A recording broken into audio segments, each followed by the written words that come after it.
Assalamualaikum warahmatullahi wabarakatuh. Kembali lagi dengan saya Sri Wahyuni DMBK 1. Kali ini saya akan membahas tentang Quran Surat Al-Hujurat ayat 10 sampai 12 serta hadis tentang kontrol diri, mujahadah an-nafas, prasangka baik, husnuzah, dan persaudaraan ukhuwah. Oke, sebelumnya yang belum subscribe, harap subscribe ya. Subscribe, like, comment, and share sebanyak-banyaknya agar kalian semua tidak ketinggalan dengan channel-channel aku berikutnya. Oke, mari kita mulai tentang surah Al-Hujurat dan hadis-hadisnya ya. Oke, silahkan menyaksikan lagi. Dan kali ini kita akan membahas satu persatu dulu ya. Yang pertama kita akan membahas tentang surah Al-Hujurat dulu ayat 10. Nanti saya akan jelaskan tentang makna-maknanya, tapi sekarang saya akan membaca suratnya dahulu. Oke, bismillahirrahmanirrahim. Innamal mu'minuna ikhwatun fasiluhu baina akhwaikum wattaqullaha la'allakum turhamun, yang artinya orang-orang beriman itu sesungguhnya bersaudara. Sebab itu demikianlah perbaikilah hubungan antara kedua saudara itu dan takutlah terhadap Allah supaya kamu mendapatkan rahmat-Nya. Oke, sekarang kita akan membahas maknanya. Di sini di surah Al-Hujurat ayat 10, inspirasi tafsirnya menjelaskan surah Al-Hujurat ayat 10 ini merupakan sentuhan atas kalbu orang-orang yang beriman supaya menghidupkan ikatan yang kuat di antara mereka, yakni ikatan yang menyatukan setelah mereka bercerai-berai dan menautkan hati setelah bermusuhan, mengingatkan untuk bertakwa kepada Allah sehingga mendapatkan rahmat-Nya. Implikasi dari persaudaraan ini adalah hendaknya rasa cinta, perdamaian, kerjasama, dan persatuan landasan utama masyarakat. Oke, ini tentang Al-Hujurat ayat 10. Dan selanjutnya kita akan baca yang ayat 12. Kita baca surah Al-Hujurat ayat 12-nya ya. Nanti maknanya seperti biasa kayak tadi. Bismillahirrahmanirrahim. Ya ayyuhallazina amanu tabtanibu kasirum minaz-zani inna badaz-zani ismu wala tajassasu wala yaktab badukum bada yuhibbu ahadukum ayyakulla rahma akhihi mainatum farlikutumhu wa taqullah innamal tawwabur rahim. Hai orang-orang yang beriman, jauhilah kebanyakan purbasangka atau kecurigaan, karena sebagian dari purbasangka itu dosa, dan janganlah mencari keburukan orang, dan janganlah mengunjing satu sama lain. Adakah seseorang di antara kamu yang suka memakan daging saudaranya yang sudah mati? Maka sentuh merasa jijik kepadanya, dan bertakwalah kepada Allah, sesungguh Allah menerima bagi orang yang ingin bertaubat, dan Allah Maha penerima taubat dan penyayang. Quran surah Al-Hujurat ayat 12. Kandungannya, wahai orang-orang yang membenarkan Allah dan Rasulnya serta melaksanakan syariat, jauhilah prasangka baik kepada orang beriman, karena sesungguhnya sebagian dari dugaan tersebut adalah dosa. Jangan mencari suatu aib kaum muslimin. Jangan lupa sebagian kalian berbicara tentang orang lain dan membelakangi sesuatu dari benci. Apakah seseorang di antara kalian memakan daging saudaranya sudah mati? Kalian tidak menyukai pastinya ya kan? Pasti kalian merasa jijik. Sungguh mau Allah menerima taubat hambanya. Itu tafsiran melalui Al-Muyasyar. Oke, selanjutnya tafsiran dari Al-Wajiz. Tafsiran dari Al-Wajiz ini, wahai orang-orang mukmin, jauhilah anggapan-anggapan yang terlalu banyak, yang mana tahu itu anggapan buruk kepada orang-orang yang berbuat baik. Sesungguhnya sebagian dosa itu mengarahkan pada dosa yang berlaku harus dihukumkan, yaitu anggap buruk bagi orang-orang yang berbuat baik. Itu menurut tafsiran Al-Wajiz.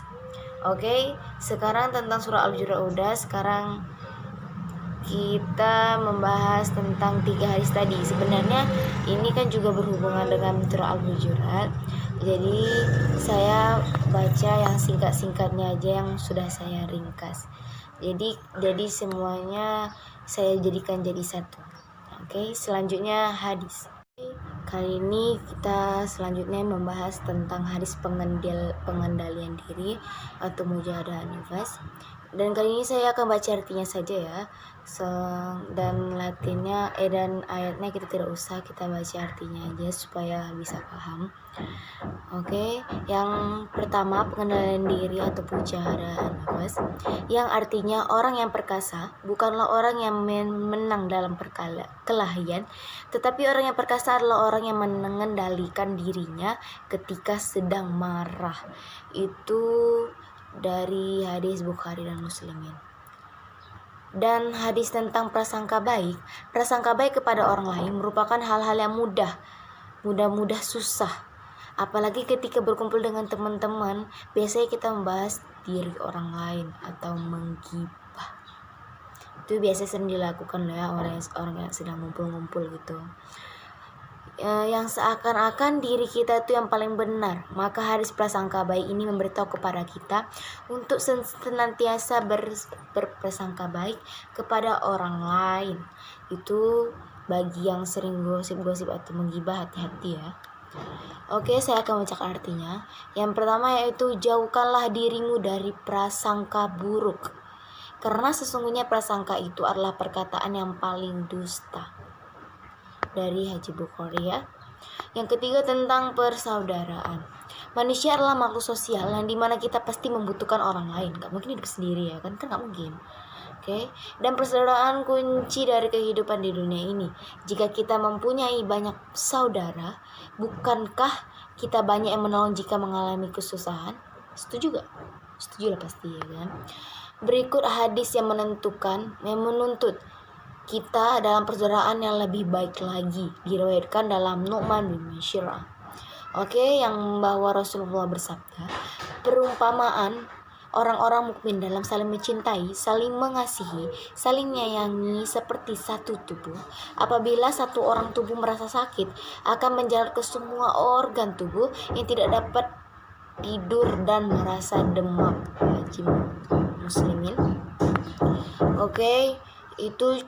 Sekarang kita akan tentang contoh perilaku pengendalian diri. Pengendalian diri yang pertama itu bersabar dengan tidak membalas terhadap ejekan atau comokan teman-teman yang tidak suka terhadapmu. Jadi bagi kalian yang sering diomong-omongin orang dari belakang itu, kalian gak usah ladenin, soalnya itu perkataan dusta. Ingat dusta. Biasanya kalau orang-orang yang seperti itu orang yang iri pada kalian. Ingat iri. Jadi kita sebagai yang dihinakan. Yang dihina itu kalian harus bersabar. Dan ingat, bagi kalian yang bersabar itu adalah orang yang sangat kuat dalam hidup. Bukan berarti orang yang menang-menang biasa ikut lomba gitu berarti bukan dia kuat ya. Itu kuat dalam bertanding. Tapi kalau kita ini kuat dalam mengendalikan amarah kita kepada orang lain. Oke, selanjutnya yang kedua, memaafkan kesalahan teman orang lain yang berbuat aniaya kepada kita. Yaitu bagi kalian yang sering dihina-hina atau sering diapain teman, disalah-salahin teman, dibully-bully teman, kalian tetap bersabar aja ya, soalnya orang-orang yang seperti itu nanti akan mendapat balasan di akhirnya.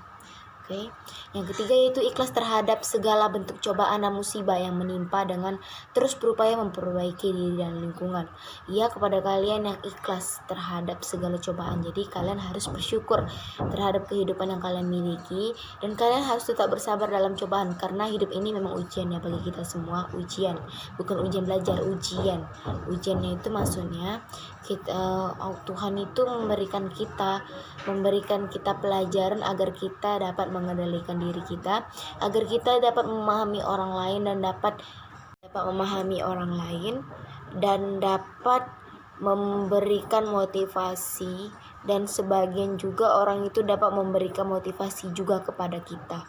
Jadi kita selalu berperilaku baik dan selalu memberikan ucapan selamat bagi mereka yang atas kerjasama dan usaha mereka bisa sukses.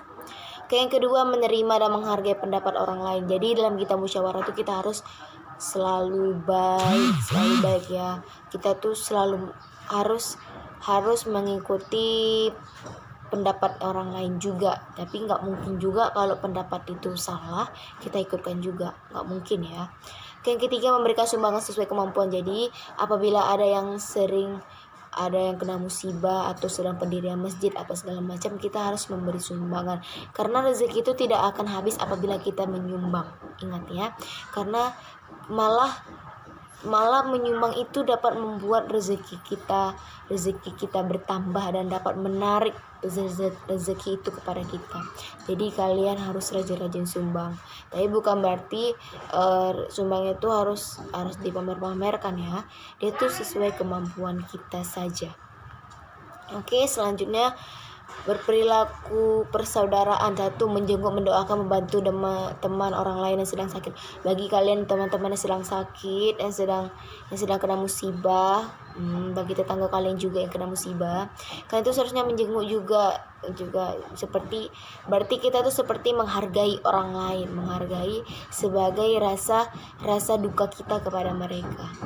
Oke, yang kedua, mendamaikan teman yang berselisih. Bagi kalian yang sering berantem ini soal bucin lah, soal cowok apa segala macam, pokoknya kalian jangan berantem soal itu. Soalnya kalian itu masih terlalu kecil lah menurut kami, masih remaja, jadi belum pantas untuk berantem kayak gitu, apalagi soal cowok murahan gitu berarti jadinya kan.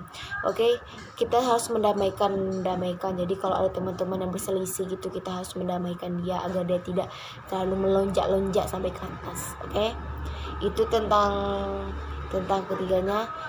Sekalian kita akan membahas tentang rangkuman semuanya. Yang pertama yaitu mengendalikan diri atau mujahadah nafas adalah berperilaku sebagai upaya untuk tetap berada dalam setiap kebaikan dan terhindar dari sifat-sifat yang tidak dapat membinasakan dirinya, orang lain maupun lingkungannya ya. Sorry kurang jelas, soalnya di sini juga kurang jelas. Yang kedua yaitu berbaik sangka.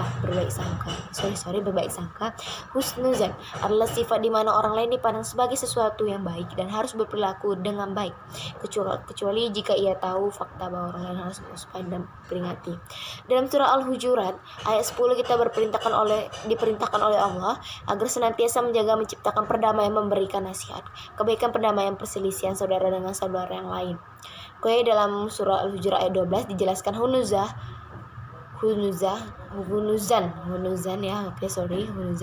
kepada setiap orang. Kita pun diperintahkan menghindari dan menjauhkan diri dari berburuk sangka kepada sesama saudara kita, karena berburuk sangka akan merusak keimanan dan merusak persaudaraan kita.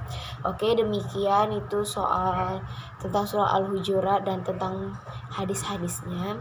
Berikutnya kita akan membahas soal yang lainnya ya, tapi jangan lupa subscribe-nya, jangan lupa. Dan saya mohon maaf apabila ada perkataan saya yang salah, sorry. Soalnya di sini sedang missing juga, jadi tadi saya selalu grogi gitu lah ya kan, soalnya ini saya melengkapi tugas-tugas saya di sekolah. Oke, terima kasih perhatiannya. Wassalamualaikum warahmatullahi wabarakatuh. Selamat pagi semuanya. Syukron.